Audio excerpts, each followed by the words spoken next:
नमस्कार. तुमचा गुडघा दुखत आहे का? त्याच्यामध्ये तीव्र वेदना होत आहेत का? बसून उठताना त्रास होत आहे का? पायऱ्या चढता उतरताना त्रास होत आहे का? तुमचा गुडघा अचानक लॉक होत आहे का?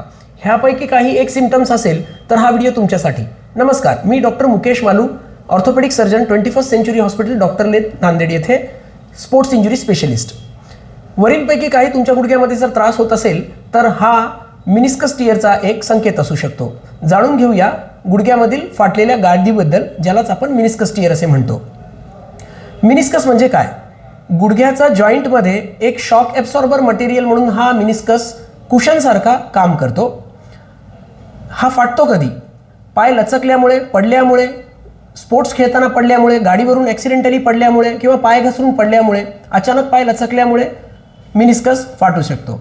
ह्याचा निदान कसा होतो? ह्याचा निदान एक्सरेवर होत नाही. एक्सरे हा नॉर्मलच येतो. ह्याचा निदान MRI स्कॅनवर होतो. ह्याची ट्रीटमेंट काय आहे? ह्याच्यासाठी 3 ग्रेडिंग्स MRIवर दिल्या जातात: ग्रेड 1, ग्रेड 2 आणि ग्रेड 3. जर ग्रेड 1 असेल आणि फक्त कंट्युजन म्हणजे फक्त मुकामार लागल्यासारखा असेल तर आपण त्याला नी ब्रेस आणि काही विशिष्ट गोळ्या आणि व्यायामानं बरा करून घेऊ शकतो. आणि हाच जर ग्रेड 2, ग्रेड 3 असेल, भरपूर दिवस झाले आणि आराम केल्यानंतरही हा त्रास जर कमी होत नसेल आणि गुडघ्याला लॉकिंगसारखे सिम्पटम्स जर येत असतील, वेदना जर होत असतील, तर ह्याला आर्थ्रोस्कोपिक मिनिस्कस रिपेअर म्हणजे दुर्बिणीद्वारे टाका मारून दिला जातो. आणि ही एक दुर्बिणीद्वारे होणारी शस्त्रक्रिया आहे, जी करून घेतल्यामुळे तुमच्या गादीला हा जो कुशन कवर आहे तो पूर्ववत होतो आणि गुडघा घासत नाही, वाताचे प्रमाण फ्युचरमध्ये होत नाही.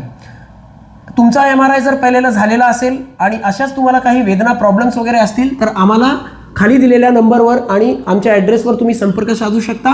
तुमचा MRI झाला असेल तर त्याचा रिपोर्ट आम्हाला पाठवू शकता. धन्यवाद.